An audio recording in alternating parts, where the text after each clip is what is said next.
तर अंतरंग कोण आहे, बहिरंग कोण आहे याची पडताळणीसुद्धा होऊन जाईल. अशी 3 वाक्य आपल्याला सापडतात. आणि मग 1 जानेवारीचा दिवस म्हणजे 11 डिसेंबरला आलेत, म्हणजे जवळपास 19 दिवसानंतर ही घटना घडते. 19 किंवा 20 दिवसानंतर 1 जानेवारी भगवान श्रीरामकृष्ण दुपारच्या विश्रांतीनंतर त्यांना थोडं बरं वाटतं आहे. आणि ते आपले जे सेवक तेव्हा कोण, ते नक्कीच गृहस्थ भक्त असले पाहिजे. का? कारण की आपल्याला वर्णना वाचायला मिळते की त्या गेल्या रात्री नरेंद्रनाथ इत्यादी सर्व त्यागी शिष्य रात्रभर जपध्यान केल्याने हे झोपी गेले होते. आणि एक गृहस्थ शिष्यांबरोबर भगवान श्रीरामकृष्ण त्यांना खूप बरं वाटतं आहे. हिरव्या रंगाचा लांब ओव्हरकोटसारखं आपण ज्याला म्हणतो ते घालून, कान झाकलेली टोपी असं घेऊन हे एक ज्याला म्हणतो ना की फेरफटका मारायला ते बाहेर पडतात. त्या दिवशी भगवान श्रीरामकृष्णांच्या भेटीला अनेक भक्त आलेले आहेत. सुट्टीचा दिवस आहे आणि त्या सुट्टीच्या दिवशी अनेक भक्त लोक तिथे जे गोळा झालेले, ते सर्वांच्या मुखातून भगवान श्रीरामकृष्णांच्या त्यांची जी ज्याला म्हणतो की शारीरिक स्थिती त्याला घेऊन सर्वजण चिंतित आहेत. विषय तोच. आणि जेव्हा अचानक ते बघतात की भगवान श्रीरामकृष्ण स्वतः पहिल्या मजल्यावरून खालती आलेले आहेत, तर त्या सगळ्यांना खूप आनंद होतो आणि आश्चर्य होतो. आणि सर्वेच्या सर्वे ठाकूरांना बघितल्याबरोबर उठून उभे राहतात आणि लगबगीने त्यांच्याजवळ त्यांच्याशी संवाद साधण्याकरता, त्यांचे आशीर्वाद घेण्याकरता त्यांच्याजवळ जातात. इथपर्यंत तर ठीकच आहे. सगळेजण आदमीनी वाकून त्यांना नमस्कार करतात. पण हे आधीच ठरलेलं होतं. भगवान श्रीरामकृष्णांना जेव्हा घशाचा कॅन्सर झाला होता, त्यानंतर सर्व भक्तांनी हा एक निर्णय घेतला होता की कोणी पण त्यांच्या श्री अंगाला स्पर्श करून प्रणाम करणार नाही, म्हणजे त्यांच्या पादस्पर्श करणार नाही असं. आणि सगळेजण कटाक्षाने हे पाळत होते. एक मुद्दा अजून सांगू इच्छितो की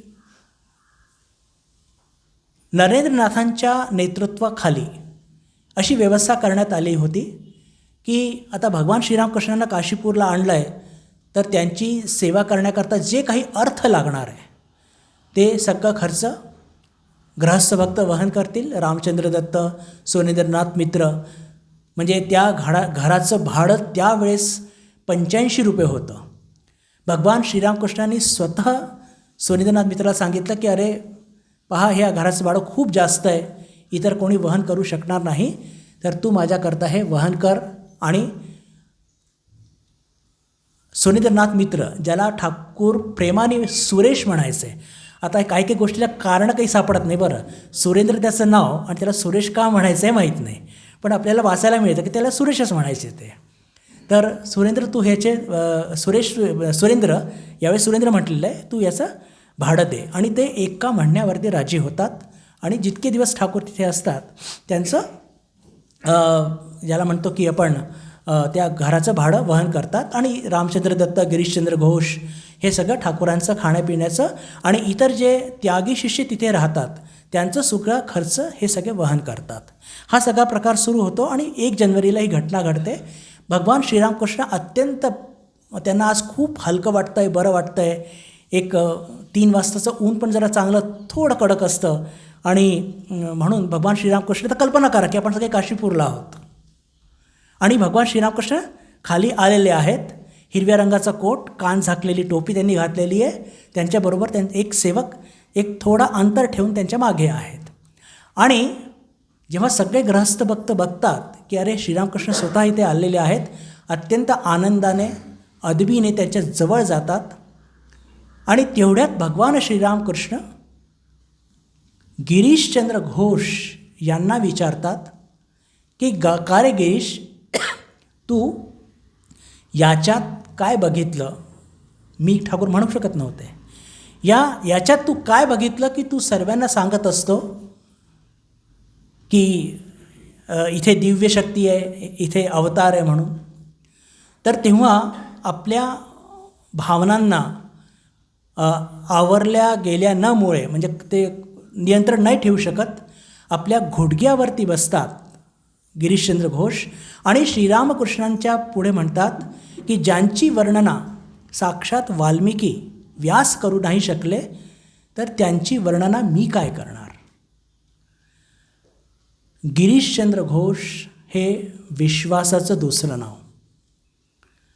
हे वाक्य माझं नाही आहे, हे वाक्य स्वामीजींचं आहे. गिरीशचा विश्वास हा 100% सत्य म्हणजे पक्का आहे असं श्रीरामकृष्णांनी सुद्धा म्हटलेलं आहे आणि स्वामीजींनी सुद्धा म्हटलं आहे. तर त्या सरळ हृदयातून आलेलं ते वाक्य भगवान श्रीरामकृष्णांना इतकं त्यांना आनंद झाला आणि भगवान श्रीरामकृष्ण त्यांना लागलीच म्हणतात उपस्थित भक्तांना, मी अजून काय बोलू, मी तुम्हा सर्वांना आशीर्वाद देतो की तुम्हा सर्वांचं चैतन्य जागृत हो. बांगलामध्ये तोमार चैतन्य जागृत होवो, तोमार चैतन्य हो असं म्हणून भगवान श्रीरामकृष्ण जेव्हा समाधीत असत कधी कोणाचा स्पर्श त्यांना सहन होत नसे त्यागी शिष्यांशिवाय. पण आता ही जी स्थिती होती इथे थोडं एक आपण किस काढूया की भगवान श्रीरामकृष्णांची ही निर्विकल्प समाधी नव्हती, कारण की निर्विकल्प समाधीमध्ये म्हणजे भान राहत नसतो, लाकूडसारखं शरीर होऊन जातं. लीला प्रसंगकार शारदानंदजी महाराज, ऋषीप्रवर शारदानंदजी महाराज त्यांनी इतकं परफेक्ट वर्णन केलेलं आहे. त्यांनी लिहिलं आहे भगवान श्रीरामकृष्णांची अर्धबाह्य अवस्था. अर्धबाह्य अवस्थेचा अर्थ काय असतो की त्यांना समाधी लागलेली आहे पण बाहेरचं ज्ञान आहे. हे पहा, हे फार बारकाव्य आहे. पण माझी विनंती आहे की जेव्हा आपण लीलाप्रसंग वाचतो ना, दुर्दैव आहे की मी वर्ग नाही घेऊ शकत आहे, पण खरंच शास्त्राचं शास्त्र म्हणतात, ग्रंथो का ग्रंथ म्हणतात रामकृष्ण संघामध्ये. सगळे वरिष्ठ स्वामीजी म्हणतात, का म्हणतात, एक शब्द इकडचा तिकडे झालेला नाही आहे. बांगलामध्ये म्हणतात आबोल ताबोल किचू लिखी दिये छे, काहीतरी लिहून दिलेलं आहे असं मुळीच नाही आहे, असं मुळीच नाही आहे. ती अर्धबाह्य अवस्थेमध्ये भगवान श्रीरामकृष्ण प्रत्येकाला जवळ बोलवतात, स्पर्श करतात आणि म्हणतात की तुमचं चैतन्य जागृत हो, तुमचं चैतन्य जागृत हो.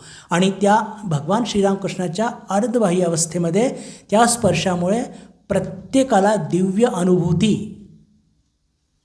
त्यांना ते अनुभवतात. आणि मग एक प्रकारचा एक आध्यात्मिक गोंधळ तिथे माजतो. का, अचानक प्राप्त झाल्यामुळे ते सगळेजण तयार नव्हते त्या गोष्टी करता. तर कोणीतरी आनंदाने नाचत आहे, कोणी नृत्य करत आहे, तर कोणी जे जवळपास त्यांचे जे इतर मित्र वगैरे आहेत त्यांना हाका म्हणून नाही लवकर या लवकर या बोलवत आहे. कोणी स्तोत्राचं पठण करत आहे, कोणी लागलीच तिथले फूल तोडून भगवान श्रीरामकृष्णाच्या चरणी वाहत आहे, कोणी जय रामकृष्ण असं म्हणून फूल उधळत आहे भगवान श्रीरामकृष्णांवरती. आणि असा एक ज्याला म्हणतो की अभूतपूर्व आनंदाचा गोंधळ जरी असला पण तो दिव्यानंदाचा गोंधळ तिथे सुरू झाला. काही मिनटं हे सगळं सुरू असताना मग जेव्हा भगवान श्रीरामकृष्ण त्यांचा भाव शमला, मग ते हळुवारपणे आपल्या खोलीकडे निघून गेलेत.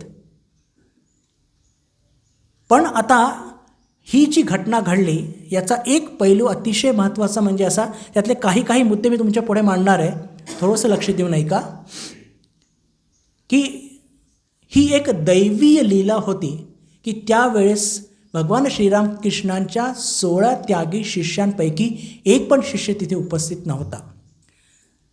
जवळपास सर्व झोपी गेलेले होते, कारण की आदल्या दिवशी रात्रभर वर्णना मिळते नरेंद्र आदी जपध्यानमध्ये निमग्न होते म्हणून झोपले होते.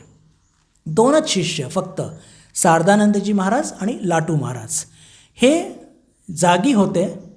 आणि भगवान श्रीरामकृष्ण हे फेरफटका मारायला खालती निघालेत, तर त्यांनी ही संधी साधली आणि भगवान श्रीरामकृष्णांची खोली स्वच्छ करायची, त्यांचा बिछाना एक अर्ध्या तासाकरता का न हो उन्हात ठेवायचा आणि आता ठाकूर तिथे असताना तर हे सगळं करू शकत नव्हते, म्हणून ते लगबगीने हे सगळं काम कसं उरकायचं या गोंधळात होते.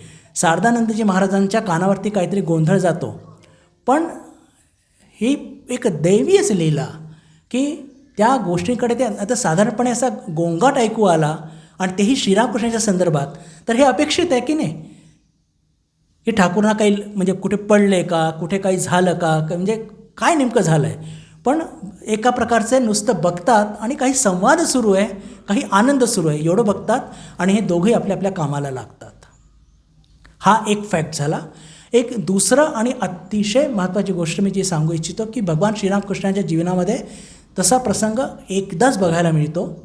या सर्व हा जो एक समूह होता भक्तांचा, मी त्यांचे नाव वाचू इच्छितो, कारण की हे पहा ग्रंथाची सत्यता कुठे आपल्याला जाणवते की जेव्हा त्याचे फॅक्ट्स इतके टू द पॉईंट असतात, तिथे कोण कोण उपस्थित होतं त्याची यादी पण लीला प्रसंगामध्ये आपल्याला बघायला मिळते. गिरीशचंद्र घोष, अतुलचंद्र घोष, रामचंद्र दत्त, नवगोपाल घोष, हरमोहन मित्र, वैकुंठनाथ साल्याल, किशोरी रॉय, हाराणचंद्र दास, रामलाल म्हणजे ठाकूरांचे पुतणे, बरोबर. त्याच्यानंतर अक्षय कुमार सेन ज्यांनी ते पोथी लिहिलेली आहे, आणि कथामृतकार मास्तर महाशय. लीला प्रसंगकार ऋषीप्रवर शारदानंदजी महाराज लिहितात की ते इथे संभवनीयता व्यक्त करतात की त्या दिवशी कदाचित मास्तर महाशयसुद्धा उपस्थित होते, कदाचित. पण इतर ठिकाणी या गोष्टीचं कन्फर्मेशन मिळतं की ते सुद्धा त्या दिवशी उपस्थित होते. आता इथे मला जे सांगायचं आहे की हाराणचंद्र दास हे मी नाव मुद्दाम वाचतो, कारण की भगवान श्रीरामकृष्णांनी हाराणचंद्र दास ते जेव्हा प्रणाम करायला आले त्याच्या डोक्यावरती स्वतःचा पाय ठेवलेला आहे, बरं.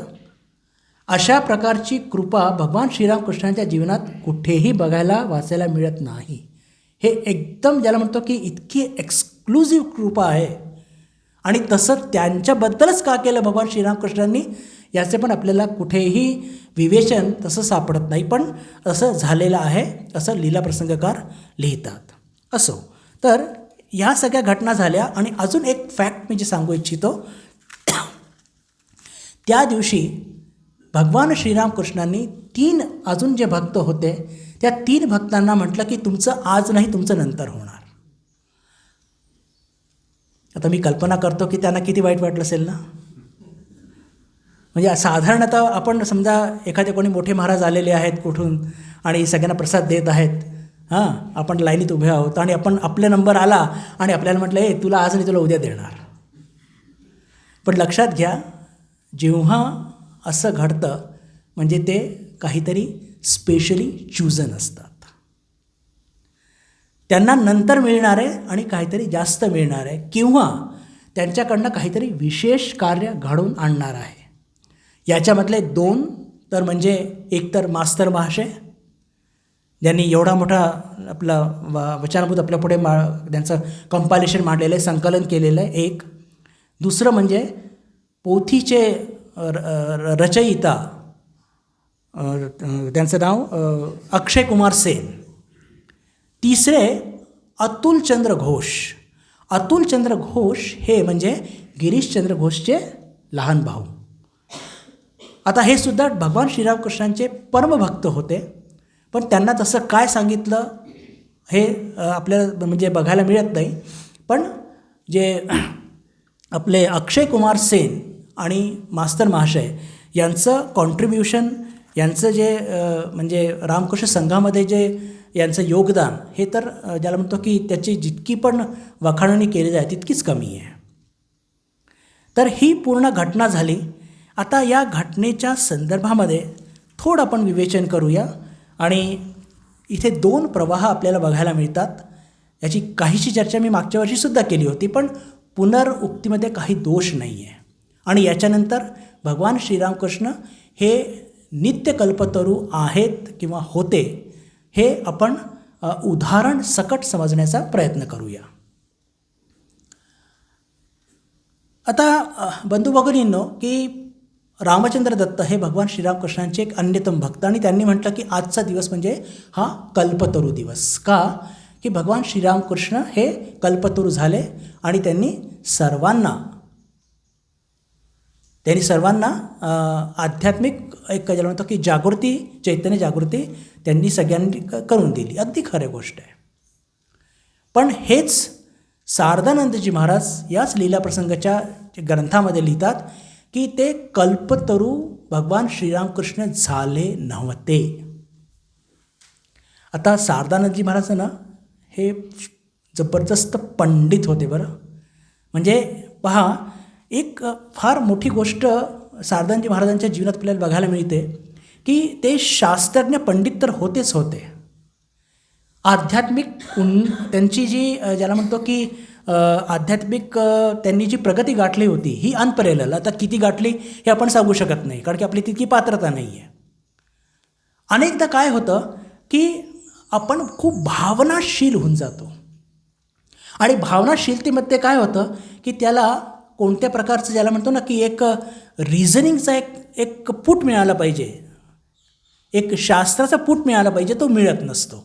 आणि हीच ज्याला म्हणतो की सौंदर्य आहे या लीला प्रसंगाचा किंवा शारदानंदजी महाराजांचा, की त्यांनी आध्यात्मिक उन्नतीसुद्धा गाठलेली आहे. भगवान श्रीरामकृष्णांच्या 16 शिष्यांपैकी शारदानंदजी महाराज एकमेव असे शिष्य होते की ज्यांनी तंत्रसाधना केली आहे. मी पुन्हा रिपीट करू इच्छितो की भगवान श्रीरामकृष्णांच्या 16 शिष्यांपैकी शारदानंदजी महाराज एकमेव असे शिष्य होते. एक तर ठाकूरांनी केली माहितीच आहे आपल्याला, याची चर्चा आपण केली होती लीला प्रसंगाच्या वर्गामध्ये. आणि त्यानंतर फक्त शारदानंदजी महाराज एक असे होते की ज्यांनी तंत्रसाधना केलेली आहे. स्वामीजींकडे तितका वेळच नव्हता. तर म्हणण्याचा अर्थ काय की त्यांची आध्यात्मिक जी पात्रता, योग्यता अति उच्च कक्षेची होती, पण तितकीच त्यांची शास्त्र अध्ययनसुद्धा तितकंच जबरदस्त होतं. तर ते जेव्हा म्हणतात की हा दिवस कल्पतरू ठाकूर नव्हते झाले आणि त्याचं कारणसुद्धा सांगतात फक्त एक ओळीमध्ये बरं, फार किस नाही काढत. ते म्हणतात की कल्पतरू वृक्ष म्हणजे हा आपल्या ज्याला म्हणतो की पुराणांमध्ये याची कल्पना आहे की त्या वृक्षाच्या खाली आपण जे काही मागतो ते आपल्याला मिळतं. पण त्या दिवशी खरोखर भगवान श्रीरामकृष्णांनी तसं केलं का? तर पहा, याचं थोडंसं आपण एक खोलवर चिंतन करूया.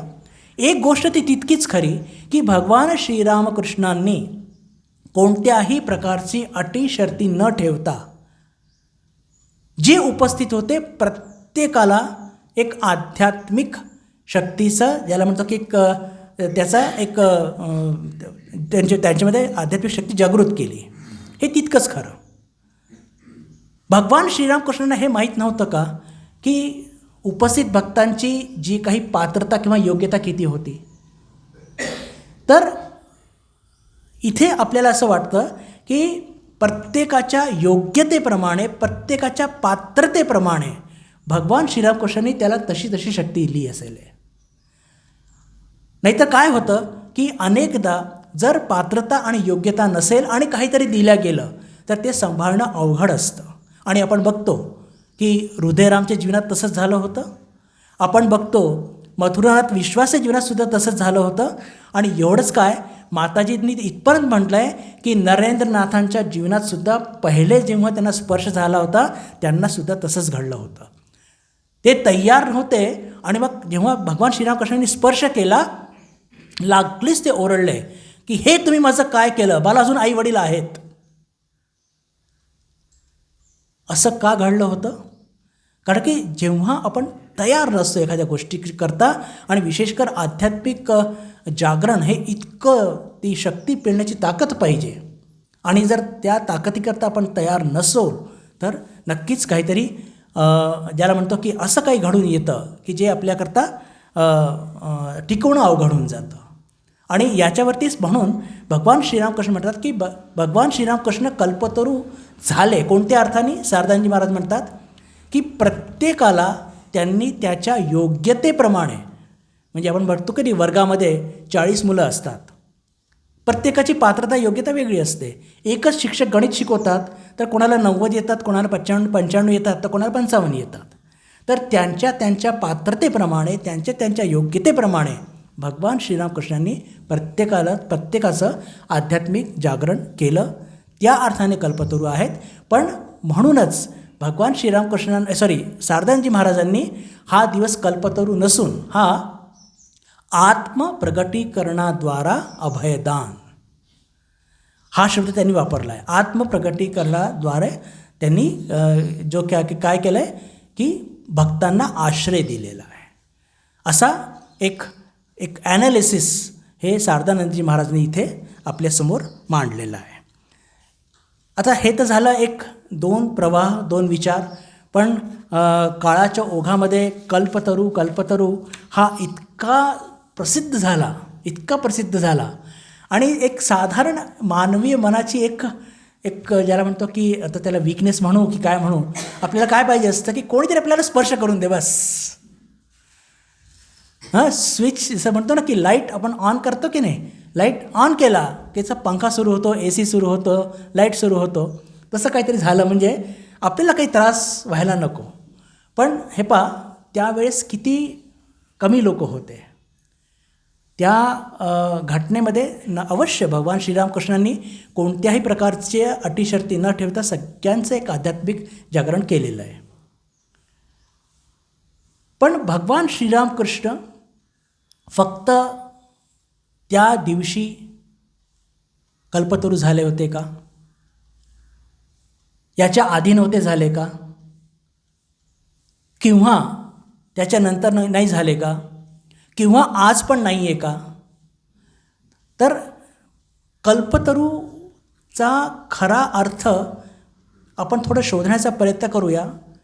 तर जिथून जिथे पण हे केलं होतं, चर्चा केली होती की आपल्या प्रत्येकामध्ये आपली जी पात्रता आहे, एक योग्यता आहे, त्या योग्यतेपासून आपल्याला आध्यात्मिकरित्या वरती उचलणं, आपली ताकद ओळखून आपण किती पेलू शकतो. आणि ते भगवान श्रीरामकृष्ण आजही करत आहे. म्हणून ते नित्य कल्पतरू आहे. आपल्याला असं वाटतं की स्पर्श केल्याने एकदम बिलकुल जागरण झालं पाहिजे, तर त्याची ताकद आपल्याकडे नाही आहे. आणि त्यावेळेससुद्धा त्यांच्याबरोबरचे जे असलेले सान्याल नावाचे गृहस्थ होते, त्यांनी तर ठाकूरांनी प्रार्थना केली की ठाकूर हे सगळं तुम्ही परत घ्या.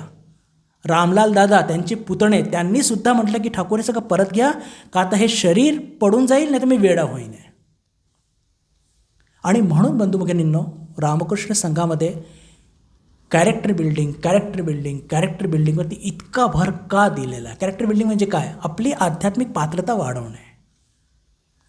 आणि मी जास्त वेळ न घेता मी तुम्हाला काही उदाहरणं तुमच्यापुढे मांडू इच्छितो की भगवान श्रीरामकृष्ण हे कल्पतरू कसे बिलकुल ज्याला म्हणतो की बिलकुल जेव्हा ते दक्षिणेश्वरच्या कुटीच्या छतावरती जाऊन ओरडायचे की अरे तुम्ही सगळे कुठे आहात, लवकर माझ्याकडे या, त्या दिवसापासून ते कल्पतरू आहेत. त्या दिवसापासून प्रत्येक भक्ताला त्याच्या योग्यतेप्रमाणे, त्याच्या पात्रतेप्रमाणे, त्याच्या संस्कारांप्रमाणे ते त्याला प्रेरणा देत आहेत, त्याला पाठिंबा देत आहेत, त्याच्यामध्ये आध्यात्मिक जागरण करून देत आहेत. आणि हे सगळं करताना कुठे पण प्रेमाचा तोटा नाही आहे. बरं लक्षात घ्या, इन्स्पायर करणं हे फार वेगळी गोष्ट आहे. आणि हे वाक्य मी माझ्या अनुभवातून बोलतो आहे. त्याच्याकरता कोणत्याही जनरली माझी सवय आहे नोट्स काढणे, हे सगळ्या गोष्टी ना ॲकॅडमिक्सच्या आहे. काही गोष्टी आपण जेव्हा अनुभवाने शिकतो तेव्हा त्या गोष्टीला खरा एक अर्थ लागत असतो. आणि आपल्याला हे लक्षात येतं की एक उच्च आदर्शाकडे एखाद्या माणसाला प्रेरित करणं आणि तेही प्रेम देऊन एखाद्या माणसाला या जगामध्ये सगळ्यात कठीण गोष्ट काही असेल बंधू भगिनींनो, तर आत्तापर्यंतच्या माझ्या एक अनुभवावरून एक सांगतो की माणसाला जसंच्या तसं स्वीकार करून त्याला प्रेम करणं किती अवघड आहे. कारण की आपल्या प्रत्येकामध्ये काही ना काही काहीतरी उणिवा आहेत, काहीतरी चांगल्या गोष्टीसुद्धा आहेत. पण भगवान श्रीरामकृष्ण किंवा हे तिन्ही विभूती, या तिन्ही विभूती या तिघांनी काय केलं आहे तर प्रत्येक त्यांच्याकडे आलेले जे भक्त होते, प्रत्येकाला जसे तसं स्वीकार केलेलं आहे. आणि एवढंच नाही, भगवान श्रीरामकृष्णांचे जे एक सौंदर्य आहे, त्यांची जी एक ताकद आहे, त्यांची जी ग्लोरी आहे ती काय आहे की त्यांनी आलेल्या प्रत्येक व्यक्तीला त्याची पातळीप्रमाणे त्याला एक उत्साहित करून, त्याला प्रेरणा देऊन आणि त्याला आध्यात्मिक त्याच्यामध्ये बदल घडवून आणलेला, आणि तेही प्रेमाने. हे मी इतकं सगळं ॲनालिसिस का करतो आहे? कारण की जेव्हा आपण एखाद्या व्यक्तिमत्वाचं चिंतन करतो ना बंधू भगिनींनो, तेव्हा लक्षात येतं की खरंच हे किती अवघड आहे. आपण आज थोडी चर्चा करूया बलराम बसूंची. बलराम बसू हे भगवान श्रीरामकृष्णांचे एक अन्यतम भक्त, किंवा त्याच्या आधी हे भगवान श्रीरामकृष्णांचं सर्व भक्तांप्रती जे प्रेम आहे ना, त्याचं एक छोटंसं उदाहरण तुमच्यापुढे मांडू इच्छितो. की आपण भगवान श्रीरामकृष्ण म्हणतो की ते अनंत कृपामय आहे, अनंत दयामय आहे. तर आता काय पावती याची द्यायची? अवतार यांच्याकडे असलेली अनंत दया जी असते ना बंधू भगिनींनो, लक्षात ठेवा. कल्पना करा की एखादा माणूस त्याला असाध्य रोग झालेला आहे, आणि त्याला हे लक्षात येतं की कदाचित 1 किंवा 2 दिवसात हे शरीर मी सोडणार आहे. आणि अशा वेळेस तुमच्याकडे कोणीतरी येऊन काहीतरी प्रश्न विचारले, तर आपण किती निराशेने त्याला काहीतरी उत्तर देऊ? आपल्याला माहिती आहे, कल्पना करा की मला काहीतरी असाध्य रोग झालेला आहे, मला कळतं आहे की मी 2 दिवसात शरीर सोडणार आहे, जाणार आहे हे शरीर. अशा वेळेस कोणी जर मला येऊन काही प्रश्न विचारले, बंधू भगिनींनो, हे भगवान श्रीरामकृष्णांच्या जीवनात घडलेलं आहे, हे भगवान बुद्धांच्या जीवनात घडलेलं आहे. मी दोन्ही उदाहरण सांगतो की अवतार कसे अनंत दयामय असतात. आधी सांगतो मी तुम्हाला भगवान श्रीरामकृष्णांचं, की जेव्हा रामकृष्णानंदजी महाराजांच्या स्मृतिकथेतली ही घटना आहे की भगवान श्रीरामकृष्ण देह सोडणार, म्हणजे 16 ऑगस्ट त्यांनी देह सोडला. 15 ऑगस्टच्या सकाळी की दुपारी 11 वाजता एक व्यक्ती त्यांच्याकडे येते, आणि ती व्यक्ती येते, त्याला मना करण्यात येतं की त्यांची तब्येत ठीक नाही, तुम्ही त्यांना बोलायला लावू नका. ठाकूरांच्या कानी ही गोष्ट जाते, ते म्हणतात की नाही, त्याला पाठवा. ती व्यक्ती जाते, आणि त्या कंडिशनमध्ये योगशास्त्रावरती ती व्यक्ती चर्चा करते. आता ठाकूरांचं शरीर किती कृशक काय तेव्हा झालेलं होतं, आणि 1.5 तास ठाकूर त्याच्याशी बोलतात. तुम्ही कल्पना करू शकता, फक्त बोलण्यामुळे भगवान श्रीरामकृष्णांना कॅन्सर झाला होता, आणि 16 ऑगस्टला त्यांचं शरीर पडलं. 15 ऑगस्टला 11 वाजता 1.5 तास योगशास्त्रावरती चर्चा करतात. ती व्यक्ती जेव्हा समाधानी होते, तेव्हा ती व्यक्ती तिथून निरोप घेते भगवान श्रीरामकृष्णांचा. परिवर्ती काळामध्ये स्वामी विवेकानंद अशा घटनांचा उल्लेख करून सांगतात अमेरिकेत, की जेव्हा ते खूप आजारी होते, आणि आम्ही त्यांच्याकडे जेव्हा लोक जायचे, आम्ही त्यांना थांबवायचो, तेव्हा ते आमच्यावरती रागे भरायचे. आणि म्हणजे ठाकूर काय म्हणायचे ते स्वामी विवेकानंद सांगतात तिथल्या लोकांना. काय सांगतात? ते सांगतात की it is glorious to help even a man. It is glorious to help even a man, and I can give up 20,000 such bodies even to help 1 man. हे आहे अवतार, हे आहे कल्पतरू. अरे, एखाद्या माणसाला सुद्धा ईश्वराकरता प्रेरित करणे म्हणजे हे एक महान कार्य आहे. आणि मी माझ्या अशा 20,000 शरीर देऊ शकतो एका माणसाला हेल्प करण्याकरता. हे वाक्य भगवान श्रीरामकृष्णांच्या मुखातूनच शोभा देतात. का? त्यांचं जीवन तसं होतं. अनंत दयामय म्हणतो ना आपण, अनंत कृपामय. याच्यापेक्षा जास्त मोठी पावती काय होऊ शकते? बिलकुल हीच घटना घडली होती भगवान बुद्धांच्या जीवनामध्ये सुद्धा, की जेव्हा एक अभक्ष काहीतरी खाल्ल्यामुळे ते मृत्यूशयीवरती होते. तिकडे त्यांचा सगळ्यात प्रिय शिष्य आनंद रडत होता की आता प्रभू सोडणार. आणि तेवढ्यात एक धावत एक मनुष्य येतो आणि तो विचारतो, तथागत तथागत माझे काही प्रश्न आहेत. आनंद म्हणतो, चल हो तिकडे. कसले तुझे प्रश्न? इथे आमचे प्रभू आम्हाला सोडून चाले नेहमी करता, तुझे कसले प्रश्न? आता बुद्ध म्हणजे काय, रस्त्यावरतीच पडलेले असे तर त्यांच्या कानावरती शब्द येतात, लागलेच म्हणतात आनंद कोण आहे त्याला पाठव, आणि काही मिनिटानंतर शरीर सोडणार आहे आणि तिथे त्या माणसाची जी काही पृच्छा ती शमवतात भगवान बुद्ध. याला म्हणतात अनंत कृपामय, याला म्हणतात कल्पतरू, आणि हे फक्त अवतार शक्तीच करू शकते. साधारण मनुष्य, साधारण संताला हे शक्य नाही.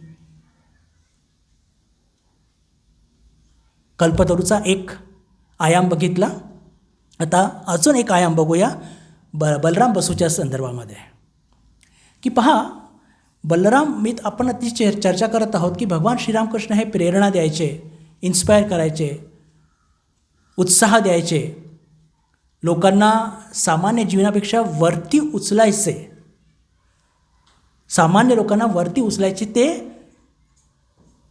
प्रेमाने, कंडिशन्सवरती नाही. हे लक्षात घ्या बरं. म्हणजे पहा आपण चूक कुठे करतो की आपण अनेक प्रकारच्या शिस्ती लावतो. संविधान, शाळेमध्ये स्टिक असं करायचं नाही बरं, बघ ही शिक्षा आहे, नाही तर पेनल्टी, पैसे भरा. ठाकूरांनी हे कोणत्याही प्रकार वापरले नाही कधी, आणि हेच खरंच या तिघांचं म्हणजे सगळ्या अवतारांचं हे वैशिष्ट्य आहे. आणि कोणाच्या मनाची ठेवण कशी आहे त्या अनुरूप ते इन्स्पायर करायचे, हे पण खूप वैशिष्ट्य बरं. या गोष्टी पण जितक्या डेप्थमध्ये जाऊ ना इतकं जॉय मिळतं. कदाचित हे सगळं इंटेलेक्च्युअल जॉय असेल, हे मी मान्य करतो, but still is it not a great Joy.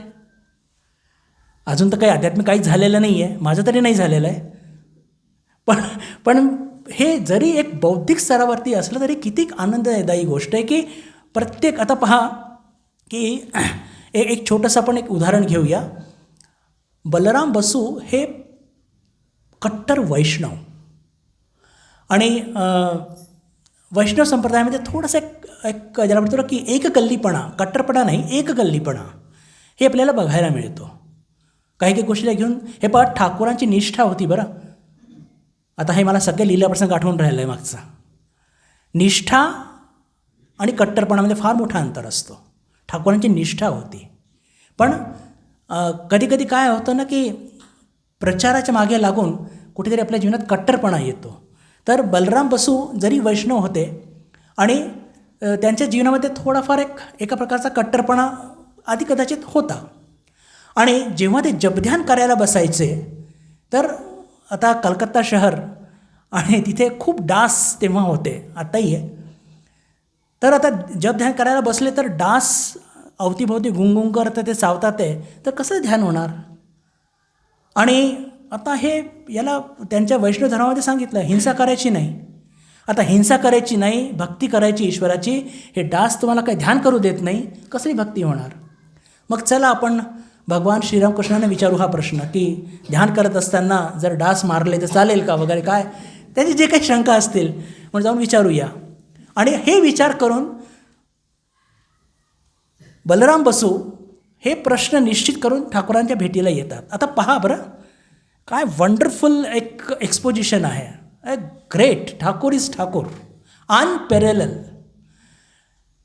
ते जेव्हा बोटीतून उतरतात, ठाकूरांच्या भेटीला जातात, तर ते बघतात की ठाकूर बाहेर बसलेले आहेत आणि आपली उशी अशी बघून राहिलेत असे काहीतरी, आणि काहीतरी काढून काहीतरी मारून राहिलेत.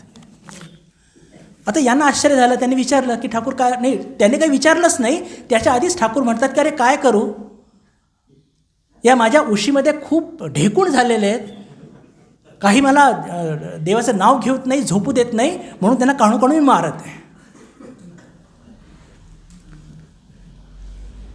हे ढेकूण मला देवाचं नाव घेत नाही, माझ्या आईचं नाव घेऊ देत नाही, झोपू देत नाही, मग काय करू. मग त्यांना जरा उन्हात ठेवून त्यांना जरा सगळ्यांना ठेचतोय, मारतोय. उत्तर मिळून गेला. पहा आता याचं थोडं ॲनालिसिस करूया की बलराम बसू हे वैष्णव संप्रदायाचे, संभ्रांत परिवाराचे, सुसंस्कृत, आणि मनाची ठेवण कशी आहे, सौम्य आहे, मवाळ आहे. त्यांना असं एकदम ॲरोगंट काहीतरी उत्तर देऊन नाही चालणार. त्याच्या मनोअनुरूप म्हणजे ठाकूरांनी केलं मनासारखंच बरं, पण पद्धत कशी होती की जी बलरामाला पचेल. पहा मी बोलतोय ते पटतंय का? पण जेव्हा राणी रासमणी मंदिरामध्ये चिंतन करत होती खटल्याचं, तेव्हा काय केलं? सरळ घेतली आणि एक गालावर ठेवून दिली. मी हे मुद्दाम 2 उदाहरणं वेगळी तुमच्यापुढे का मांडण्याचा प्रयत्न करतोय. पहा की श्रीरामकृष्णांचं आपण जितकं अध्ययन करतो ना, तिचं डोकं नुसतं सुन्न होऊन जातं कधी कधी, की कसं म्हणजे लीला प्रसंगाच्या एकदम सुरुवातीच्या वर्गामध्ये आपण एक चिंतन केलं होतं, नक्कीच सगळ्यांना लक्षात असेल इथे, की भगवान श्रीरामकृष्णांचं मन कसं होतं, विश्वव्यापी मन होतं. आता आपल्याच मनाचं पण जेव्हा चिंतन करतो तर किती बारीक बारीक त्यात लेयर्स आहेत, बरोबर नाही? किती सूक्ष्म चिंतन आपण करत असतो. आणि जर एका मनामध्ये इतकं सूक्ष्म चिंतन येतं, भगवान श्रीरामकृष्णांचं जे मन होतं हे वैश्विक मन होतं. प्रत्येका मनाचं जे ज्याला म्हणतो की प्रत्येक मनात तिथे समाविष्ट होतं, आणि प्रत्येक मनाचं जे बारीक बारीक सूक्ष्म चिंतन हे त्यांच्या मनात सुद्धा यायचं. आणि म्हणून त्यांना हे शक्य होतं की कोणाला चापट मारायची आहे आणि कोणाला फक्त उदाहरण देऊन सांगायचं आहे.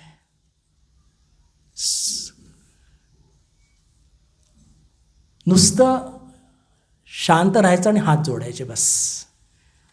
हे इथून लक्षात येतं की पहा की अवतार आणि कल्पतरू जे असतं आपण म्हणतो ना, की कशा पद्धतीने त्यांनी या बलराम बसूंना, म्हणजे याच्या पुढे पण त्यांना जे काही शिकवलं त्यांच्या हे लक्षात होतं की बलरामची ठेवण वेगळी पद्धतीची आहे. मथुरानाथ विश्वासची ठेवण ही वेगळ्या पद्धतीची आहे. जी पद्धत मथुरानाथ विश्वास करता मी अडॉप्ट करेन ती बलराम करता लागू पडणार नाही, आणि बलराम बाबू करता जी लागू पडते ती मथुरानाथला म्हणजे कळणार नाही त्याला. म्हणून प्रत्येक शिष्याच्या स्तरावरती जाऊन त्याचा पार्श्वभूमी काय, त्याचे संस्कार काय, तो कोणत्या आध्यात्मिक स्तरावरती आहे, आणि तशी ते व्यवस्था करायचे बंधू भगिनींनो. म्हणून ते आधीसुद्धा कल्पतरू होते, त्या दिवशीसुद्धा कल्पतरू होते, आणि आजसुद्धा कल्पतरू आहे. ते जर कल्पतरू नसते तर आज इतके लोकांची गर्दी इथे जमा झाली नसती. कारण की मायाचं राज्य बाहेर इतकं जबरदस्त आहे. पैसा, प्रतिष्ठा, मान, सन्मान, इतकी जबरदस्त प्रत्येकाला ओढ असते. पण ते सगळं काही टाकून, आणि त्यातून 1 जानेवारी काही लोक तर आतापर्यंत हँगओव्हरवरनं बाहेरच नसतील आलेले. ह्या सगळ्या गोष्टी पण म्हणजे 99% याच गोष्टी आहे ना. मी कौतुक उगीच करत नाही बंधू भगिनींनो. 99% किंवा लोक देवळातसुद्धा जातात तर फक्त काय दावा, हे दे, ते दे, ते दे, ते दे, आम्ही कामं नाही करणार पण तू दे. आणि श्रीरामकृष्ण काही देणार तर नाहीच, हे पक्कं आहे. श्रीरामकृष्ण देणार नाही, आणि दिलं तरी ते परत घेऊन घेतील. उपेंद्रनाथ मुखोपाध्याय, मी त्याच्यावरती जात नाही, आज विषय तितका वेळ नाही आहे. दिलं, पण जीवनाच्या शेवटी इतकं वैराग्य दिलं की तो आणि त्याची बायको स्मशानात जाऊन जप ध्यान करायचे. कोट्यवधीची संपत्ती असून एका काळी कफल्लक होता, म्हणजे त्याच्याकरता ते जरुरी होतं, म्हणून ठाकूरांनी तशी व्यवस्था केली. असो, तर माझा म्हणण्याचा अर्थ काय की भगवान श्रीरामकृष्ण हे जे शिक्षण द्यायचे, हे जे ट्रेनिंग द्यायचे, हे अद्भुत द्यायचे. आणि जे दुसरी गोष्ट मी जे सांगू इच्छितो की हे जे सगळे जे काही ते म्हणजे इन्स्पायर करायचे, प्रेरणा द्यायचे, प्रत्येकाची पातळी, मनाची स्थिती, हे सगळं बघून, आणि त्यातून सुद्धा प्रेमाचा ओलावा कधी कमी नाही झाला. प्रत्येकाला असं काही फील व्हायचं की ठाकूर माझी किती काळजी वाहतात. यांच्या जीवनातले 2 छोटे प्रसंग बघूया बलराम बसूंचे. त्याच्या आधी त्यांच्या जीवनातले 2 कठीण प्रसंग आधी घेऊया. मी तुम्हाला आत्ता सांगितलं की त्यांचे हे वैष्णव संप्रदायाचे आणि खूप धनाढ्य, संभ्रांत, पण कुठेतरी कट्टरता आहे, हे स्वीकार केल्याशिवाय पर्याय नाही आहे. आणि त्यांचे वडील आणि त्यांचे मोठे भाऊ तर अतिशय कट्टर होते. म्हणजे इतके कट्टर की ते इतर मंदिरात जायचे सुद्धा नाही, कृष्णाच्या मंदिरात सोडून. आणि इतर कोणत्याही म्हणजे वैष्णव संप्रदायाचे साधू असतील तर त्याचे बिलकुल लोटांगण घालतील, पण इतर कोणत्या साधूला कधीही नमस्कार बघणारसुद्धा नाही. तर जेव्हा त्यांचे वडील आले, म्हणजे त्यांची फार मोठी शेती वगैरे होती कोठारमध्ये, उडिसामध्ये. आणि त्यांचे वडील जेव्हा आले तर वडील तितकेसे कट्टर नव्हते. आणि जेव्हा त्यांना हे कळलं की त्यांचा मुलगा एक अशा एका साधूकडे जातो, आणि एवढंच नव्हे, जर घरातल्या स्त्रियासुद्धा त्या साधूकडे जात असतील म्हणजे, आणि जो साधू वैष्णव संप्रदायाचा नाही आहे, तर हे म्हणजे की घराण्याची इज्जतच गेली, असा तो काळ होता. पण जेव्हा बलराम बाबूंनी त्यांचा विश्वास संपादन केला वडिलांचा, त्याला घेऊन आले, तर भगवान श्रीरामकृष्णांनी त्यांच्याशी बिलकुल मोजके संवाद साधले. आणि त्याच्यामध्ये एक वाक्य त्यांनी मुद्दामून आवर्जून उद्गारला की पहा, जीवनामध्ये जर समन्वय नाही आहे ना, जीवनामध्ये जर उदारता नाही आहे, तर आध्यात्मिक उन्नती होण्याची शक्यता फार कमी आहे.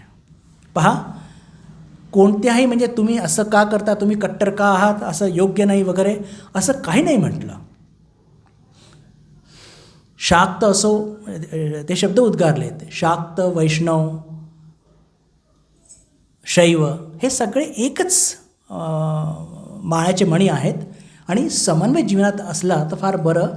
आणि जर आपण जितके उदार मताचे होऊ तितकी आपली आध्यात्मिक उन्नती होईल. असं ऐकल्यानंतर त्यांचे जे वडील, हरिवल्लभ त्यांचं नाव होतं, त्यांना खूप एक प्रकारची शांती मिळाली आणि त्यांच्यामध्ये बदल घडून आला. पहा बंधू भगिनींनो, भगवान श्रीरामकृष्णांनी त्या दिवशी स्पर्श करून लोकांमध्ये चैतन्य जागृत केलं. तर हे अशा प्रकारचे लोक की जे आपल्या आध्यात्मिक जीवनामध्ये योग्य मार्गदर्शनच्या अभावी कुठेतरी अडकून पडलेले होते, तर त्यांच्या मार्गात ते अडथळे दूर करणं हे कल्पतरू नाही आहे का? कल्पतरूच आहे. त्यांचे मोठे भाऊ ते तर अजून म्हणजे कट्टर होते. आणि ते येणार, आणि त्याला कळलं होतं की त्यांचा लहान भाऊ असा एका साधूकडे जात असतो. तर बलराम बाबू खूप म्हणजे भयभीत झाले होते. का? कारण की त्यांना माहिती आहे की तो म्हणजे आता आल्यानंतर 1.5-2 वर्ष झाले होते, 2 वर्षानंतर ते येणार. आणि त्यांना सगळ्यांना कळून गेलं होतं की हा पण तिकडे जातो, घरातल्या सगळ्या स्त्रियासुद्धा त्या साधूकडे जातात, म्हणजे एका प्रकारे जाती भ्रष्ट झालेले आहेत हे लोक, अशीच त्याची धारणा झालेली होती. तर त्याची चिंता भगवान श्रीरामकृष्णांना कळली. आणि भगवान श्रीरामकृष्ण विचारतात की अरे तू त्याला माझ्याकडे घेऊन ये. तर बलराम बाबू इतके म्हणजे स्वभावाने थोडेसे घाबरट होते की त्यांनी म्हटलं की मी त्याला सांगू शकणार नाही, आणि माझ्या सांगण्याने तो येणार पण नाही. तर भगवान श्रीरामकृष्ण म्हणतात की बरं ठीक आहे, तू एक काम कर, गिरीशला हे काम मी देतो, गिरीशचंद्र घोष. आणि योगायोगाने गिरीशचंद्र घोष आणि त्यांचे मोठे भाऊ हे वर्गमित्र होते. आणि वर्गमित्र असल्याने ते त्यांना त्यांच्या विनवणीवरती ते घेऊन येतात. आणि घेऊन येतात. पहा ठाकूरांचं काय एक शक्ती होती. पहा, कल्पतरूपासून चर्चा करतोय ना, आल्याबरोबर ठाकूर इतक्या आंतरिकतेने स्वागत करतात आणि एक वाक्य म्हणतात की अरे तुम्ही तर माझे आपले आहात असं मला वाटतंय. हे पहा, हे वाक्य आपण पण म्हणतो, पण किती बनावटी असतं हे आपल्यालाच माहिती असतं. काहीतरी स्वार्थ सिद्ध करायचा असतो, बरोबर की नाही, म्हणून ते म्हणतो. पण भगवान श्रीरामकृष्णांनी काय वाक्य उद्गारलं की अरे या बसा, तुम्ही तर बिलकुल म्हणजे माझ्या आपल्यासारखे तुम्ही वाटत आहात. आणि त्याच्यानंतर थोडी आध्यात्मिक चर्चा होते. आणि अचानक उपस्थित भक्तांपैकी एक भक्त काहीतरी एक कृष्णाचं भजन गायला ते ठाकूर सांगतात. आणि भगवान श्रीरामकृष्णांच्या डोळ्यातून अश्रू वाहू लागतात आणि त्यांना समाधी लाभते. हे बघितल्यानंतर त्यांचे जे मोठे भाऊ, त्यांचा पूर्ण भाव परिवर्तन होतो. कारण की त्यांनी काय ऐकलं होतं की अरे हे तर शाक्त आहेत, हे तर शक्तीची पूजा करतात, ते जगज्जननीची पूजा करतात, आणि कृष्णाचं भजन चालू आहे आणि यांना भावसमाधी लाभली, डोळ्यातून अश्रू वाहून राहिलेत. मी कुठे चुकलो याची त्यांना जाण होते. आणि तिथल्या तिथे साष्टांग प्रणाम घालतात. मनातली सगळी कट्टरता, आय रिपीट, सगळी कट्टरता क्षणार्धात कुठे जाते कळत नाही. हे कल्पतरू नाही आहे. हे पहा, माणसांमध्ये बदल आणणं, माणसांना योग्य दिशेला लावणं, त्यांना प्रेरित करणं, त्यांना वर उचलणं, कोणत्याही अटीशर्तीविना, कोणताही दबाव आणायचं नाही. No penalty, no punishment, no expectation, no selection, no rejection. काय काय तर मी बोलू, मला जितकं सुचले सगळं सांगितलं. ठाकूरांच्या जीवनामध्ये रिजेक्शन नव्हतं बरं, सिलेक्शन पण नव्हतं. माताजीने आरोप लावलेला आहे सिलेक्शनचा, की यांनी त्यांना नरेंद्र राखाल वेचून घेतले. असो, त्यांची ती आध्यात्मिक पातळीवरनं सांगितलं बरं, आपण त्यांना खालती नाही आणायचं, एक गंमत म्हणून मी सांगितलं. तर आणि ठाकूर म्हणून जेव्हा गणित शिकत होते लहानपणी, ठाकूर फक्त जोड शिकू शकले बरं, भागाकार आणि वजा शिकू शकले नाही, कारण की वजा ही गोष्ट त्यांच्या जीवनातच नव्हती. या सगळ्या गोष्टींना खूप अर्थ आहे बरं, म्हणजे मी उगीच काही सांगत नाही आहे किंवा मी भावना वश झालो आहे म्हणून मी सांगतो असं पण नाही आहे. कारण की मला पण शारदानंद महाराजांची स्टाईल फार आवडते. शास्त्राला त्याला जोड आहे का, मग पुढे जा. भावनावश मी पण होतो, नाही असं नाही, पण जेव्हा शास्त्राची जोड मिळते ना, मग तिथे भावनावश, मग तिथे हात जोडल्याशिवाय पर्याय नाही आहे तुम्हाला. तिथे तुम्ही शरणागत तुम्हाला व्हायलाच पाहिजे. तर हे जे बलराम बसूंच्या वडिलांना आणि त्यांच्या भावांना, की जे इतके कट्टर होते, की त्यांच्या हे लक्षात आलं की कसे हे जे म्हणजे शाक्त असूनसुद्धा भगवान श्रीकृष्णांचे भजन ऐकल्यानंतर याला समाधी होते, हे बघितल्यानंतर ते म्हणजे ज्याला म्हणतो की हतप्रभ झाले आणि त्यांच्यामध्ये असली तो कट्टरता जे एक म्हणतो ते पूर्ण नायनाट झाला आणि त्यांनी तिथून त्यांचा निरोप घेतला, त्यांना साष्टांग प्रणाम केला. म्हणण्याचा अर्थ काय, हे कल्पतरू नाही तर काय, म्हणजे ज्या पातळीवरती आहे किंवा ज्या काही समस्यांनी तो ग्रस्त आहे त्याला कळत नाही आहे की ही कट्टरता त्याला कशी आडवी येते आहे. पण भगवान श्रीरामकृष्णांनी, आपण म्हणतो ना की अनंत दयामय, ही दया नाही ते काय आहे, कोणत्याही प्रकारची अपेक्षा न ठेवता भगवान श्रीरामकृष्णांनी त्यांच्यामध्ये बदल आणून घडवला. आता आपण जी चर्चा करत होतो की प्रेमाशिवाय या सगळ्या गोष्टी घडणार नाही, प्रेमाशिवाय या सगळ्या गोष्टी घडणार नाही. आणि भगवान श्रीरामकृष्ण कसे आणि किती प्रेम करायचे याचे 2 छोटे किंवा 3 छोटे उदाहरणं घेऊन बघण्याचा प्रयत्न करूया. एकदा होतं असं की एखाद्या सुट्टीच्या दिवशी बलराम बाबू आपल्या सगळ्या परिवारसकट श्रीरामकृष्णांच्या भेटीला येतात. आणि बलराम बाबूंचं एक वैशिष्ट्य होतं की ते त्यांच्याबद्दल एक सांगितले जायचं असे की ते फार कंजूष आहेत, अत्यंत धनाढ्य, पण कधी पण ठाकूरांकडे ते घोडागाडी घेऊन यायचे नाही, ते नेहमी बोटीनीच यायचे. आणि याला घेऊन ठाकूर खूप गंमतसुद्धा करायचे. तर बोटीने ते आले, भगवान श्रीरामकृष्णांची भेट झाली आणि सगळं परिवार आता बोटीने परत जाणार. आणि त्या दिवशी नेमकं भगवान श्रीरामकृष्ण त्या सगळ्यांना सोडायला चांदणी घाट तिथे आहे, तुम्ही सगळ्यांनी बघितलं असेलच, तो तिथपर्यंत येतात आणि ठाकूर बिलकुल ते जाईपर्यंत त्यांचा निरोप घेतात.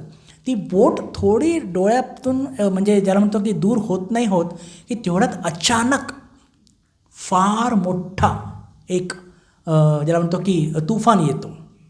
आणि इतका तुफान येतो की आता काय होईल आणि काय नाही. खूप असे वादळ ढग येतात, पाऊस नाही, ढग येतात फक्त, पण जोरात वारं वाहू लागतं. आणि ठाकूरांना आता चिंता वाटू लागते की आता बस ही बोट बुडणार म्हणजे बुडणारच. आणि ठाकूर इतके चिंताग्रस्त होतात की त्यांना आता कोण बातमी देईल. त्यावेळेस तर काही फोन, टेलिफोन, मोबाईल हे काहीच नव्हतं. ठाकूरांना इतकी चिंता लागली की तेव्हा रामलाल दादा म्हणजे त्यांचे पुतणे ते तिथे उपस्थित होते. ते त्यांना पाठवतात आणि जाऊन त्यांना सांगतात की जाऊन विचारपूस करून ये की बलराम आणि त्याचा पूर्ण परिवार सुखरूप पोहोचला की नाही. आणि जेव्हा रामलाल दादा जाऊन पोहोचतात बलराम बाबूंच्या घरी, तर सुदैवाने ठाकूरांच्या कृपेने ते सगळे व्यवस्थित पोहोचलेले असतात. पण बलराम बाबूंच्या डोळ्यात पाणी येतं की अरे मी असा आहे तरी कोण की माझ्याकरता भगवान श्रीरामकृष्णांनी स्वतःच्या पुतण्याला इतके लांब पाठवलं ही बातमी घेण्याकरता की आम्ही सुखरूप पोहोचलो की नाही. तर पहा, अशा प्रकारच्या ज्याला म्हणतो की जे काही काळजी भगवान श्रीरामकृष्ण घ्यायचे ना, यातून लोक इतके बांधले जायचे की म्हणजे एका प्रकारे त्यांचे ते गुलामच व्हायचे. असंच एकदा असं झालं की बलराम बाबूंची बायको कृष्णभाविनी म्हणजेच आपल्या प्रेमानंदजी महाराजांची बहीण, त्या आजारी पडल्या. आता त्या आजारी पडल्या आणि ठाकूरांच्या कानावरती ही गोष्ट आली तर लागलीच भगवान श्रीरामकृष्ण म्हणतात, तेव्हा माताजी नहबतमध्ये असतात, की काय तुम्ही बलरामच्या घरी तिच्या बायकोला बघायला जाणार नाही का? तर माताजी, आता तो काळ की कुलीन स्त्रिया कधी अशा रस्त्यावरती पडत नाही, जावं लागलं तर 3-4 जणींचा घोळका जाणार, आणि आता घोडागाडी करून जायचे तितके पैसे कुठे आहेत? तर त्या म्हणतात की गाडी पण नाही, माझ्याबरोबर कोणी नाही, मी कसं काय जाणार? तर ठाकूर सरळ म्हणतात, नाही गाडी तर पायी पायी जा.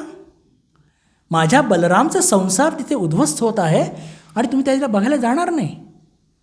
मग लागलीच 1-2 जणी येतात आणि माताजी बलरामच्या घरी त्या म्हणजे कृष्णभावनींची विचारपूस करायला जातात. पहा, वरच्यावर म्हणायला तर ह्या गोष्टी तर आपण पण करतो, कोणी आजारी पडलं तर भेटायला जातोच. तुम्ही कदाचित हा विचारू शकता मला की what is so great about it, याच्यात एवढं काय एवढं वखाणण्यासारखं काय आहे? हे पहा, ही गोष्ट कोणाच्या हस्ते घडली आहे? हे भगवान श्रीरामकृष्ण की ज्यांना ईश्वराशिवाय दुसरं काही सुचत नव्हतं. इथे मी एक थोडंसं उलगडा करू इच्छितो बंधू भगिनींनो, की पहा, भगवान श्रीरामकृष्ण आतून ज्ञानी होते, बाहेरून ते भक्ताचा स्वभाव घेऊन राहिले. ते स्वतः म्हणाले की I am a devotee without but a gyani within. आतून मी ज्ञानी आहे, पण मी नेमका काय, बाहेरून भक्ताचा स्वभाव घेऊन राहतो. तर तसं जर म्हटलं तर ठाकूरांनी म्हटलं असतं की अरे, दुनिया तो 3 काल में नहीं है, ब्रह्म सत्य जगत मिथ्या. त्याची बायको मरती तर मरू दे, बलरामची बोट बुडाली तर बुडू दे, त्यात काय फरक पडतो? जगत मिथ्या आहे. अशा केल्याने लोकांना इन्स्पायर करू शकले असते का? माझा एकच प्रश्न आहे तुम्हा सर्वांना, की जर म्हणजे जे वेदांत घेऊन, ज्या वेदांतावरती संपूर्ण रामकृष्ण मिशनची फिलॉसॉफी उभी आहे, पण ती फिलॉसॉफी घेऊन जर भगवान श्रीरामकृष्णांनी म्हटलं असतं कि अरे दुनिया तो 3 काल में नहीं है, मरा तो मरा, जिया तो जिया, क्या फरक पडता है? पण तसं वागल्याने आज एक इतका मोठा परिवार, आज जो एक रामकृष्ण संघ पण ज्याला म्हणतो, आज ज्या प्रेमाच्या दोरीने बांधल्या गेला आहे, हा उभा झाला असता का? हे पहा, हेच वैशिष्ट्य भगवान श्रीरामकृष्णांचं, की जरी ते आतून वेदांती होते. पहा, वेदांती पक्के वेदांती होते. त्यांच्या जीवनात आलेल्या अडचणी, त्यांच्या जीवनात आलेले अपमान त्यांनी सहज सोसले. का सोसले? कारण की तेव्हा त्यांनी विचार हाच केला की ब्रह्मसत्य जगत मिथ्या. स्वतः करता त्यांनी जे सोसलं ते वेदांताच्या आधारावर सोसलं, पण हे दुसऱ्यांवरती लागू नाही पडलं, कारण की त्याची पात्रता नाही आहे. त्याला प्रेम देऊन, हेच कल्पतरू मी हा जो एक विशेष डायमेन्शन तुमच्याकडे मांडू इच्छितो बंधू भगिनींनो, लक्षात घेण्याचा प्रयत्न करा. वेदांताचे हे सगळे सिद्धांत जे अतिशय उच्च आहेत, त्यांनी व्यक्तिगत जीवनात लावले. पण जेव्हा भक्तांची पाळी येते, जेव्हा म्हणजे एखाद्या ज्यांना इन्स्पायर करायचं आहे, तेव्हा त्यांच्या प्रेमामध्ये कुठे तोटा नाही आहे. एक घटना तर अतिशय मार्मिक आणि अतिशय सूक्ष्म आहे, बरं, अतिशय सूक्ष्म आहे.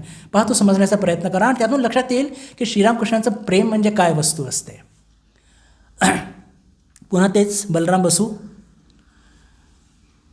एक दिवशी काय झालं की भगवान श्रीरामकृष्णांच्या सेवेकरता त्या दक्षिणेश्वरच्या तिथल्या ज्या गाईचं दूध त्यांना देण्यात येत असे, तशी व्यवस्था होती. आणि काही दिवसापासून ते दूध फारच पातळ येत असे. तर श्रीरामकृष्णाला दूध आवडायचं आणि त्यांनी विचार केला, हे काय खूपच पातळ दूध येतं आहे, एक काहीतरी घट्ट दूध मिळालं तर फार बरं होईल, अशी त्यांच्या मनात एक इच्छा झाली. पण त्यांनी कोणाला बोलून दाखवली नाही. असो, नेमकं त्याच कालावधीमध्ये काय होतं की बलराम बसूंच्या घरी म्हणजे कृष्णभावीने दूध गरम करत असताना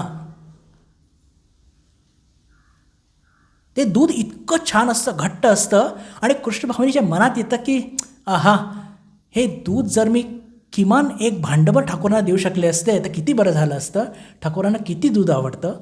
नेमकी गोलापमा त्या दिवशी त्यांच्या घरी आहे.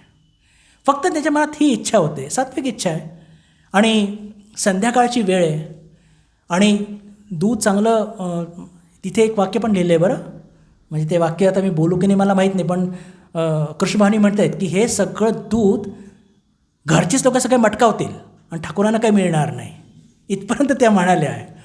आणि ते दूध गरम करतात आणि गोलापमाना म्हणतात की पहा हे दूध जर ठाकूरांना देऊ शकले तर फार बरं होईल. त्या दोघी काय नक्की करतात, मागच्या दाराने दूध घेऊन आपण जाऊया आणि ठाकूरांना देऊया. आता पुन्हा त्यावेळेसचा तो पश्चिम बंगाल, त्यावेळेसचा तो कलकत्ता, संभ्रांत परिवारातल्या स्त्रिया तशा बाहेर पडत नाही, संध्याकाळी तर अजून नाही. पण तरी या दोन्ही स्त्रिया ठाकूरांकरता दूध घेऊन निघतात, ठाकूरांकडे पोहोचतात, ठाकूरांना दूध देतात, ठाकूर ते दूध ग्रहण करतात, ठाकूर आनंद पण व्यक्त करतात. क्लायमॅक्स आता आहे. ठाकूरांच्या लक्षात येतं की या दोघी घरातून न सांगता निघालेल्या आहे. आता घरी जाऊन थोडासा गोंधळ होण्याची शक्यता आहे. ते काय करतात, लागलीच रामलाल दादाला त्यांच्याबरोबर पाठवतात आणि म्हणतात की यांच्या घरी जा आणि यांचे जे वरिष्ठ आहेत घरातले त्यांना सांग की या दोघी माझ्याकडे आल्या होत्या म्हणून. याला म्हणतात प्रेम, याला म्हणतात पाठिंबा.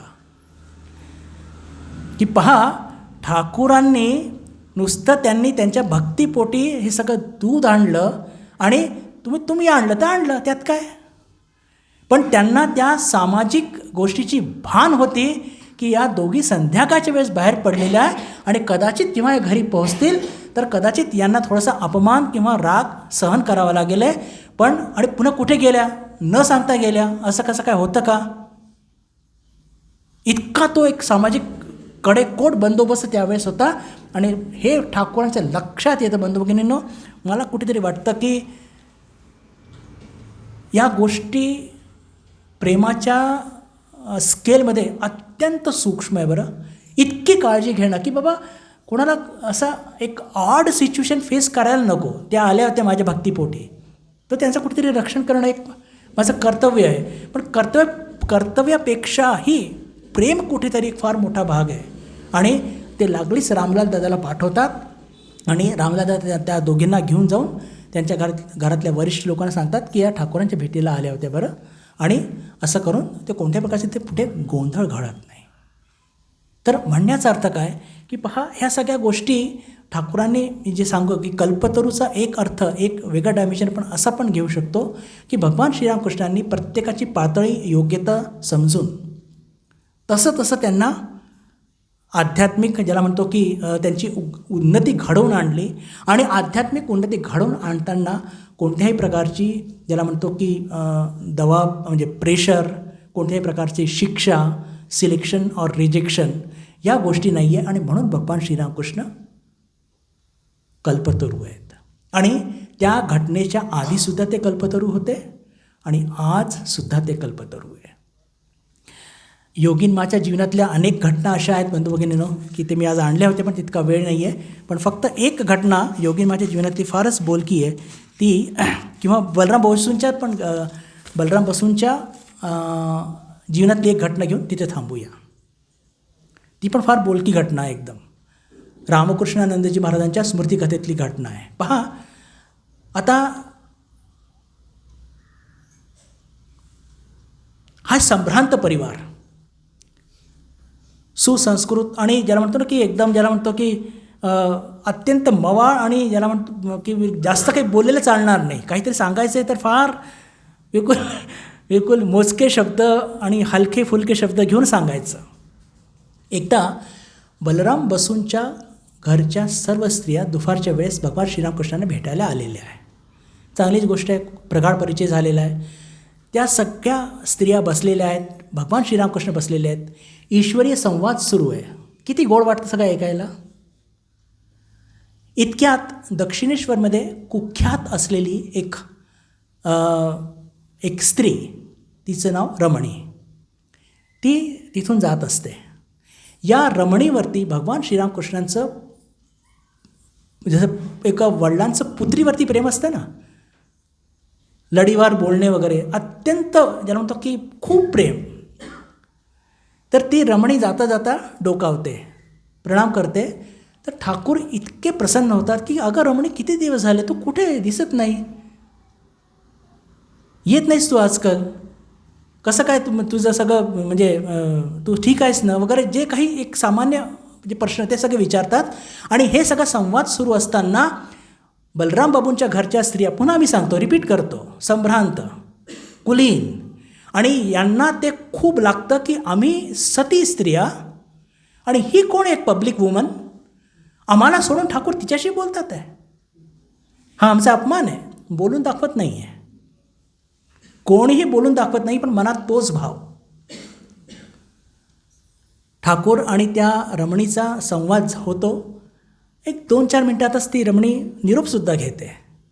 ठाकूरांच्या लक्षात येतं त्यांचा हावभाव बघून की यांना ते खूप अपमानित बोध करत आहेत की आम्ही इथे संभ्रांत कुलीन आणि सती स्त्रिया आणि आम्हाला सोडून ठाकूरांनी एक त्या या मुलीशी बोलतात आहे की जी एक म्हणजे कुख्यात आहे म्हणून.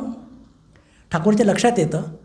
पण पुन्हा पहा, प्रत्येकाच्या स्तरावरती जाऊन त्याला रुचेल पसेल तशी शिक्षा म्हणजे तसं शिकवण देणे हे ठाकूरांची स्टाईल होती. मग ठाकूरांनी काय केलं, ठाकूरांनी लागलेच म्हटलं की चला आता खूप गप्पा झाला, आपण जाऊन भावतारिणीचं दर्शन करूया. पहा, लक्षात घ्या, this is the acme of the whole lecture. आणि हे झाल्यावरती ठाकूर त्या 4-5 स्त्री असतात त्या सगळ्यांना घेऊन जातात कुठे, भावतारिणीच्या दर्शनाला. आणि भावतारिणीच्या दर्शनाला घेऊन जातात. पुढे ठाकूर उभे आहेत आणि त्यांच्या मागे या सगळ्या भगिनी उभ्या आहेत. आणि ठाकूर अर्धबाह्य अवस्थेमध्ये म्हणतात ते की वा आई वा, काय तुझं रूप ग, सतीमध्ये पण तू आणि वैश्यामध्ये सुद्धा तूच. फक्त एवढं म्हणतात आणि पुन्हा समाधीमग्न होतात. बलराम बाबूंच्या घरच्या सगळ्या स्त्रियांना म्हणजे हे वाक्य ते तिथेसुद्धा बोलू शकले असते. हे वाक्य भगवान श्रीरामकृष्ण तिथेसुद्धा बोलू शकते, तुम्ही असं काय करताय, माझ्याकरता सगळे समान आहे बरं वगैरे वगैरे वगैरे, असं काय ऐकायचं नाही, माझं ऐकायचं नाही, तिकडे यायचं नाही, हां सांगतोय, हां नाही तर शिक्षा करी नाही तर तुमच्या हातचं खाणार नाही वगैरे वगैरे, असं काही नाही. म्हणजे किती मेथड्स असू शकतात. आणि त्यांची जी एक ज्याला म्हणतो की किती सुंदर एक ती मेथड की जाऊन फक्त भावतारिणी पुढे उभे असतात आणि ठाकूरांच्या मनातला तो भाव काय म्हणतात की वा आई वा, काय ग तुझं रूप, सतीमध्ये सुद्धा तू आणि वैश्यामध्ये सुद्धा तूच, धन्य आहेस तू, धन्य आहेस, असं करून ठाकूर समाधीमध्ये जातात. आणि ज्यांना जो मेसेज जायचा होता तो बरोबर जातो. पहा, हे मला असं वाटतं की ह्याच की प्रत्येकाच्या स्तरावरती जाऊन भगवान श्रीरामकृष्ण त्यांना त्या पद्धतीची शिकवण द्यायचे. आणि हेच ठाकूरांचं वैशिष्ट्य आणि हेच ते कल्पतरू. आणि म्हणून ते नित्य कल्पतरू मी असं का म्हणतो की आपण सुद्धा प्रत्येकाची वेगळीवेगळी तऱ्हा आहे, आपल्या प्रत्येकाची वेगळीवेगळी पात्रता आहे आणि आपल्या प्रत्येकाला सुद्धा ते योग्य पद्धतीने पुढे नेत आहेत. विश्वास ठेवा. आणि म्हणून ते नित्य कल्पतरू आहेत. कदाचित गती फार स्लो असेल, आपल्याला कळत नाही आहे की आपली प्रगती होती की नाही होती आहे, पण लक्षात ठेवा, विश्वास ठेवा. अरे आत्ता 180 वर्ष आधीच झालेले ठाकूर, या सगळ्या गोष्टी आत्ताच झालेल्या आहेत. आध्यात्मिक जीवनामध्ये 185 वर्ष 180 वर्ष काही फार मोठी गोष्ट नाही आहे. आणि तेव्हा हे सत्य घडलेलं आहे, तर आजसुद्धा हे सत्य घडत आहे, याच्यावर विश्वास ठेवा. आणि म्हणून मला असं वाटतं की ठाकूर महास्वामीजी हे आपल्या सर्वांच्या पाठीशी आहेत. आपल्याला ते बिलकुल योग्य तसं मार्गदर्शन ते करत आहेत, आपली काळजी घेत आहेत. फक्त श्रद्धेने, शरणागतीच्या भावाने. शरणागतीचा भाव म्हणजे काय की आपल्या पदरी पडलेलं जे काही कर्तव्य आहे प्रामाणिकपणे, सचोटीने ते पण पार पाडूया आणि त्यांच्याजवळ जास्तीत जास्त जाण्याचा प्रयत्न करूया. एवढंच सांगून मी माझ्या वक्तव्याला इथे विराम देतो आणि प्रार्थना करतो की भगवान श्रीरामकृष्णांची कृपा तुम्हा सर्वांवरती सतत सतत सतत वर्षत राहो. ओम शांती शांती शांती. हरि ओम तत्सत. श्रीरामकृष्णार्पणमस्तु.